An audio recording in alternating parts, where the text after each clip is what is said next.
আসসালামু আলাইকুম, welcome back to cooking story by Monalisa. আজকে আপনাদের সাথে সুজি দিয়ে ভীষণ মজাদার সুজির রসমালাই পিঠার রেসিপি শেয়ার করব। আশা করি আজকের রেসিপিটি আপনাদের অনেক বেশি ভালো লাগবে। রেসিপি ভালো লেগে থাকলে প্লিজ একটি লাইক দিয়ে দিবেন এবং আপনাদের চ্যানেলে নতুন হয়ে থাকেন অবশ্যই চ্যানেলটি সাবস্ক্রাইব করে দিবেন। আর বেশি কথা না বাড়িয়ে মূল রেসিপিতে চলে যাচ্ছি। প্রথমে আমি এখানে 2 কাপ পানি ফুটিয়ে নিয়েছি। এবার দিয়ে দিচ্ছি 3 চা চামচের মতো চিনি। এবার এখানে আমি 1 কাপ সুজি দিয়ে দিচ্ছি। যতটুকু সুজি তার ডাবল পানি ইউজ করতে হবে। পানিটা দিয়ে খুব ভালো করে নেড়েচেড়ে মিশিয়ে নিচ্ছি। যখন ডোটাই পর্যায়ে চলে আসবে তখন আমি চুলা থেকে নামিয়ে হালকা একটু ঠান্ডা করে হাতে একটু তেল মেখে তারপর ডোটা মেখে নিচ্ছি। এবার এখানে আমি দিয়ে দিচ্ছি 3 চা চামচ ফুল ক্রিম মিল্ক পাউডার। সব কিছু একসাথে মিশিয়ে নেওয়া হয়ে গেলে হাতে একটু তেল মেখে নিয়ে এবার এখান থেকে ডোটা নিয়ে হালকা ঘুরিয়ে বল তৈরি করে এবার হালকা প্রেস করে দিচ্ছি।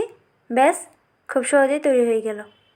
তবে অবশ্যই খেয়াল রাখতে হবে যাতে এই সুজির মিশ্রণে কোনো প্রকার ফাটল না থাকে। এবার আমি ক্যারামেল তৈরি করে নিচ্ছি। তার জন্য 1/4 কাপ চিনি নিয়ে চিনিটা ক্যারামেল করে তার মধ্যে আগে থেকে জাল করে রাখা গরম দুধ দিয়ে দিচ্ছি।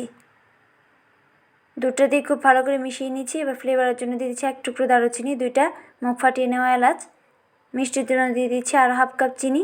তবে মিষ্টিটা আপনাদের পছন্দ অনুযায়ী অ্যাড করে নেবেন। দুধের শিরাটা তৈরি। এবার আমি চুলাটা অফ করে দিচ্ছি। এবার তৈরি করে রাখা সুজির রসমালাই পিঠাগুলো ভেজে নিচ্ছি। তেলটা মিডিয়াম গরম করে তারপর পিঠাগুলো দিয়ে চুলার হাই ফ্লেমে রেখে উল্টে পাল্টে গোল্ডেন ব্রাউন করে ভেজে নিয়েছি। ভেজে নেওয়া হয়ে গেলে এবার আমি তেল থেকে সরাসরি তুলে আগে থেকে তৈরি করে রাখা দুধের শিরায় দিয়ে দিচ্ছি। দুধের শিরা এভাবে দিয়ে ঢাকনা দিয়ে ঢেকে আমি 2 ঘন্টার মতো রেস্টে রেখেছিলাম। তবে আপনাদের হাতে সময় থাকলে আপনারা আরও বেশি সময় ধরে রাখতে পারেন। যত বেশি ডুবিয়ে রাখবেন তত বেশি পিঠাটা খেতে ভালো লাগবে। ব্যাস, খুব সহজেই তৈরি হয়ে গেল ভীষণ মজাদার সুজি দিয়ে রসমালাই পিঠা। আশা করি আজকের রেসিপিটি আপনাদের ভালো লেগেছে। রেসিপিটি কেমন লেগেছে কমেন্ট করে জানাতে ভুলবেন না। রেসিপি ভালো লেগে থাকলে প্লিজ একটি লাইক দিয়ে দেবেন এবং চ্যানেলটি সাবস্ক্রাইব করে পাশে থাকা বেল আইকনটি প্রেস করে দেবেন। আর যারা ইতিমধ্যে সাবস্ক্রাইব করেছেন তাদেরকে অসংখ্য ধন্যবাদ। আপনি যদি ফেসবুক থেকে ভিডিওটি দেখে থাকেন অবশ্যই পেজটি ফলো করে দিবেন। নেক্সট কী রেসিপি দেখতে চান কমেন্ট করে জানাতে পারেন। আজকের মধ্যে এখানে বিদায় নিচ্ছি। দেখা হবে পরবর্তী কোনো রেসিপি নিয়ে। সেই পর্যন্ত সবাই ভালো থাকবেন। আল্লাহ হাফেজ।